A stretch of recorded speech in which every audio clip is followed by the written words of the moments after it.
જસદણ પંથકમાં વહેલી સવારથી જ વરસાદી ઝાપટા આવ્યા છે તો હવામાન વિભાગે આગાહી કરી છે અને તે જ પગલે વરસાદી માહોલ જામ્યો છે।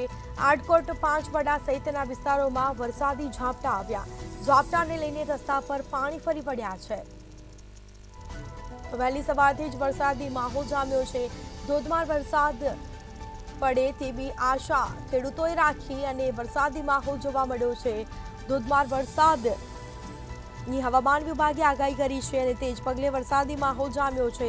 ખેડૂતોમાં પણ ખુશીનો માહોલ જોવા મળ્યો છે। લોકોની ગરમીથી રાહત મળી છે। તો જસદણ તાલુકાના ઘણા વિસ્તારોમાં વાવણી લાયક વરસાદ પડ્યો નથી તો ક્યાંક ખેડૂતો ચિંતામાં પણ ગરકાવ થયા છે। અનેક વિસ્તારોમાં વરસાદી માહોલ જામ્યો છે તો ક્યાંક ધીમી ધારે વરસાદ પણ શરૂ થયો છે। વહેલી સવારથી જ વરસાદી ઝાપટા વરસ્યા છે। ઝાપટાને લઈને રસ્તા પર પાણી ભરાયા છે તો આટકોટ પાંચવડા સહિતના વિસ્તારોમાં વરસાદી ઝાપટા આવ્યા। જસદણ પંથકમાં વહેલી સવારથી જ વરસાદી માહોલ જામ્યો છે।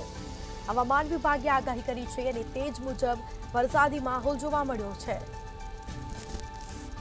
તો વહેલી સવારથી જ વરસાદી ઝાપટા આવ્યા છે। લોકોને ગરમીથી રાહત મળી છે। તો જસદણ પંથકમાં વહેલી સવારથી જ વરસાદી માહોલ જામ્યો। અનેક વિસ્તારોમાં વરસાદી ઝાપટા આવ્યા તો વહેલી સવારથી જ વરસાદી ઝાપટા આવ્યા છે। ધોધમાર વરસાદ પડે તેવી શક્યતા વ્યક્ત કરવામાં આવી છે। તો જસદણ પંથકમાં પણ વહેલી સવારથી જ વરસાદી માહોલ જામ્યો છે।